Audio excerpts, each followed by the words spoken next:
Heyo and welcome back to my channel. I hope it's not too bright outside, but like at least I have the sun to film because it was rainy this morning and I was like every single day that I want to film it just rains. The one time that I planned to space the time where I could do it, it's rainy outside, it's sad and gray, but then the sun came out, so here we are, and I hope it is not too bright, but it's better than it being gray.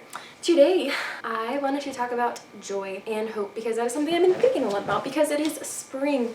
And spring does magical things inside of my soul, and I feel like it's been a lot better this winter because I've had a lot more community. I wasn't working too hard and I had stuff to do in the evenings, and so I wasn't as just down and depressed during the winter, as exhausted and miserable. But it's still like when spring comes, it's just something in my heart, it just comes alive again that I didn't even realize was dying or sinking down into oblivion, going dormant, hibernating. It's just reminding me of a lot of things I felt in springs before, listening to music that I've listened to in the spring before that gives me that kind of hopeful feeling, and then reading a book by John Piper. It's called What to Do When I Don't Desire God or something like that, How to Fight for Joy.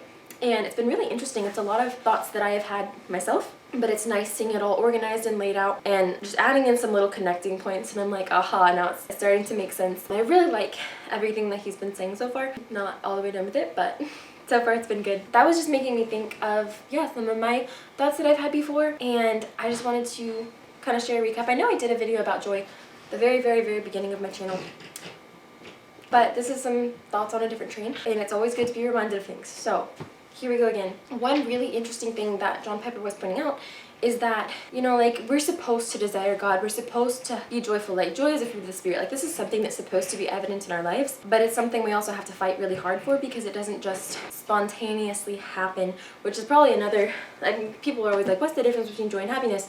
Happiness is dependent on your circumstances and joy isn't. So this is kind of another thing with that, of like, happiness kind of comes and goes at the moment, but joy you're supposed to fight for, and it is more something that you have to put effort into to get results.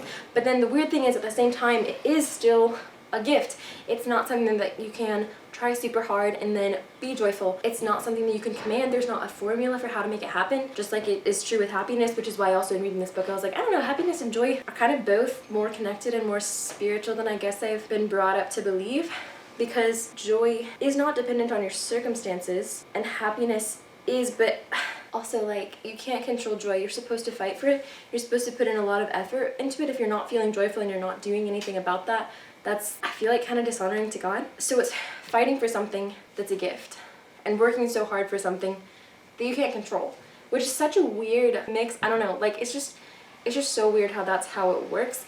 They were supposed to, yeah, fight for something that is literally just a gift from God to us. But maybe the fight is all about, like, keeping our hearts open to receive that, keeping ourselves ready for whenever that's going to come. And that was kind of making me think of, you know, like, with the return of Jesus, you know, we're supposed to be preparing our hearts, preparing a way for him, fighting for his kingdom here and now, while knowing that we don't know when he's going to come back, and like everything we do here is not going to be quite enough. Like, it's not going to be perfect until he returns, but we're trying to make it his kingdom on earth as it is in heaven in the meantime, and like preparing a place for him, being ready whenever he does return. And it's kind of the same thing with joy. Like, it comes and it's a gift from God, and that's the thing that's so beautiful about it, is it's so mystical, so elusive. Like, you can't control it, but you have to fight. You have to prepare yourself for when it comes, and you have to be ready for this gift of God. Live every moment like expecting to receive it right then. And it's so weird because, like, if you pursue joy for the sake of joy, like, that just drives it further away, and like trying so hard to have joy just makes it harder to be joyful.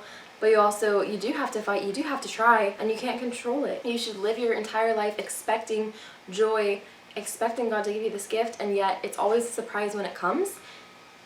Joy is so weird. God is so weird. The ways that he works are just so strange and different and interesting. For me, something that usually helps me in feeling joyful is going back to the last place that I felt joy, the last time that I felt joy, and just remembering that. And not that it's a formula and that you can make the same thing happen exactly the same way twice. Aslan says no. But still, like, there's something important about going back to the last place that you know you had the right heart, that you saw God come to you, and then waiting.